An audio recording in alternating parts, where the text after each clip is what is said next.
with malice intentions. These are some fucking awesome studs that if it wasn't for them, there would be a lot of motherfucking bobbing around bodies around Houston right now. I can motherfucking tell you that. So we need to give them some motherfucking respect. So right now,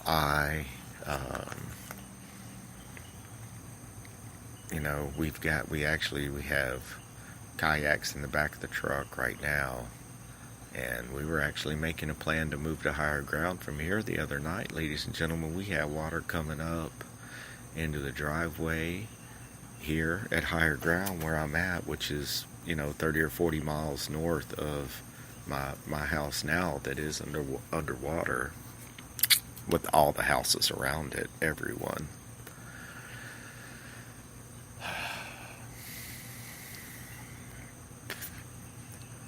But yeah, the rain just didn't stop. It didn't stop. The wind kept going. And let me tell you this. I'm sitting behind my brother's house right now, Robcasting to you all. And the alleyway that I'm looking at wasn't there. It looked like a river flowing through here. The street in the front looked the same way. And it was really scary whenever we called around to just say, hey man, if it looks like water's getting in here, we've got our parents. We're at my brother's house, and our mom and pop are both here too. And they're old, you hear me I'm saying? So we're like, well, we still got a big truck here. We need to take the cars that can get through the water to higher ground, move the other ones up the driveway, and, get mom and pop and the nephews and stuff like that to the second or third floor of a hotel around here somewhere. And what was sketched out about that is you're not finding a hotel room. They're all full. They're all booked. So we had people that came down that were, fleeing the storm this way and that way. And I've got a friend that went west all the way back to where the hurricane hit, basically toward Corpus, and she ended up somewhere at some state park somewhere with a cabin, like at a cabin in a shower or something, I don't know. Anyway, whatever you can get, be blessed that you got it. And when we finally could make it out and about, everyone was just basically stuck in their house, and the road's impassable for a good 2 days, the past 2 days. So today the sun is shining and everyone was out and doing their thing. We were able to get to, there was no businesses were open, but they happened to open the Walgreens the other day, and my brother and I heard about it, so we went down there and just filled the buggy up with whatever they had, just in case. I mean, we had plenty of food and everything here, but just in case, just got what we needed. We've never seen Texas run out of bread, milk, biscuits. We saw a lot of people that were, and thank God also for Facebook, guys. I can't hate on Facebook today. Fucking Mark Zuckerberg, dude, because this social media has enabled not only for me to post this Robcast on there, but also to stay informed with my community and be able to post YouTube videos on there of, let's say what our street looked like. And to keep everyone connected to make sure that their loved ones are safe. So yeah, that's definitely been a total blessing, because let me tell you what that does. If you've got a strong Wi-Fi signal, and speaking of Wi-Fi, I say thank you to Verizon and AT&T both, because you know what these guys did? They said, hey, we don't know, we're giving, send you a message and say, we're giving you 3 extra gigs of data, do what you need to do, and then send you a message that said, hey, we're your phone's fucking covered until the 15th of next month. Don't worry about paying a bill or anything like that until then. That's Verizon and AT&T both, so no, that's pretty fucking stand up if you ask me. What's also pretty stand up is the Cajun Navy, the Texas Navy, all of the people, gentlemen that come in from Kentucky. We got people that come in from, we got the New York Fire Department. We've got people from all around Texas, from all the different parts in Texas, law enforcement, just normal, average, everyday people that happen to have formed their, their rescue teams, and they've come down here in caravans. But let me tell you something, with the type of flooding and destruction that we have going on here, you can't send enough fast enough. And as the water goes down, I pray that we don't have, that we have people with their heart in the right place, you know what I mean, trying to put things back better than they were before, and not trying to just take advantage of, the fact that people are going to have to spend a lot of money to get this all back together correctly again. And we had a lot of cattle displaced. I actually went to, my brother is in the oil field, and he just had to shut in all of his oil wells, which means that they're not pumping oil, ladies and gentlemen. So that's like 7, I think, or more that my brother runs, and they're not pumping. They're gonna go out there tomorrow and see what they can do. So I would expect y'all's gas prices to go up a little bit, and for that I apologize.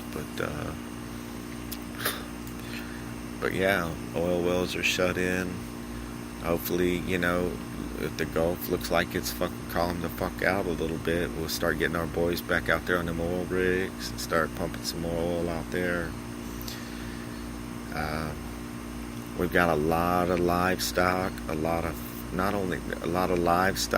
that good Angus beef that you guys like to eat, a lot of our beautiful longhorns. Yeah, they were swimming. We have wild animals. Poor little armadillo was just out there on the edge of the road the other day, just like, look guys, y'all just leave me alone, man. It's the only dry spot I could find. I saw a video where a hawk flew into a cab driver's window and was just sitting there like, come on, man, my tree's gone.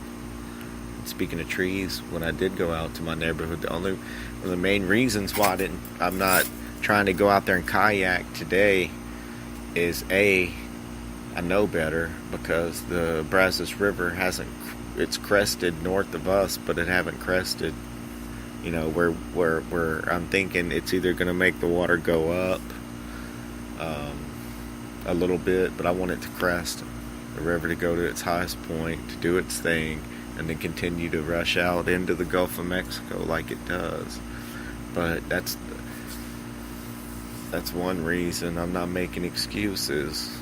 I want to be there to help my community in a few days when this water goes down. I don't want to be this dumbass that people have to rescue. Now,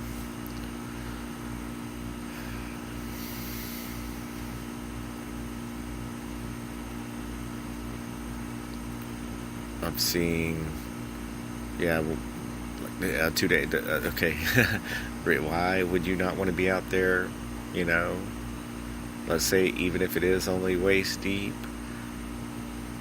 Right now, I'm thinking chest deep on our road right now. I'm thinking our fences, our hurricane 4-foot hurricane fences, are submerged.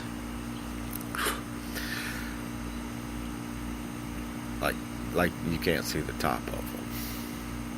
I don't know, ladies and gentlemen. Like I said, thank you for being cheap therapy, because I am just kind of sitting here thinking out loud, passing a little bit of time. It's a beautiful night.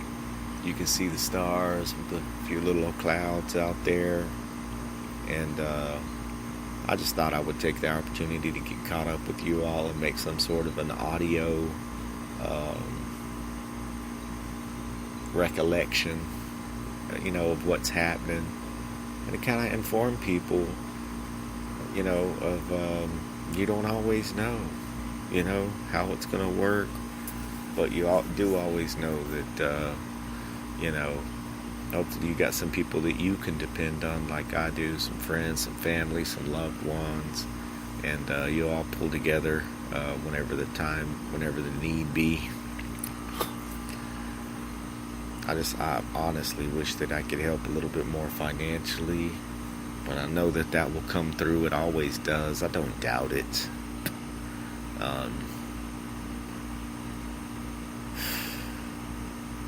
Like I say, power lines, the power still being on, power lines being and the power poles, all that super saturated ground, and they start to fall over, power lines break. The main thing, power line being in the water is definitely one of the main things, because it's sad, but we found, but in Houston a little while ago, they found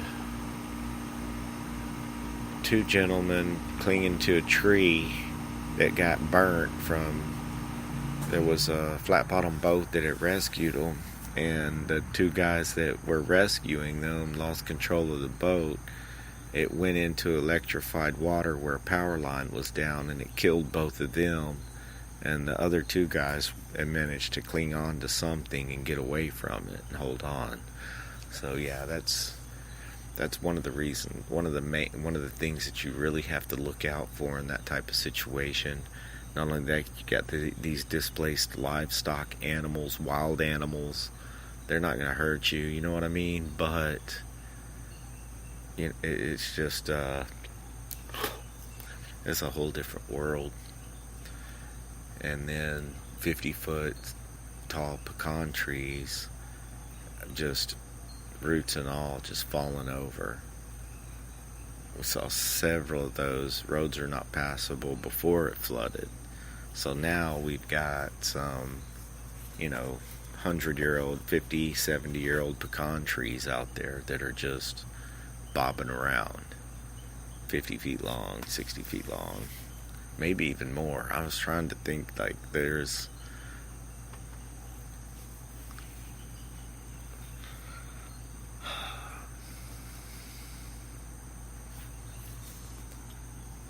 so when you hear about people that are, that are just dead set on staying wherever, it's one thing if you have no means to get away. It's another thing if you just choose to stay, because that's how you see, they say that you do have to go to your attic, flee it into your attic, because the water's getting up that high, to take a chainsaw or an axe up in the attic with you to cut a hole into the attic so you can get onto the roof. Because once you get in the attic, you don't have a way out unless you want to swim out, unless you got scuba gear.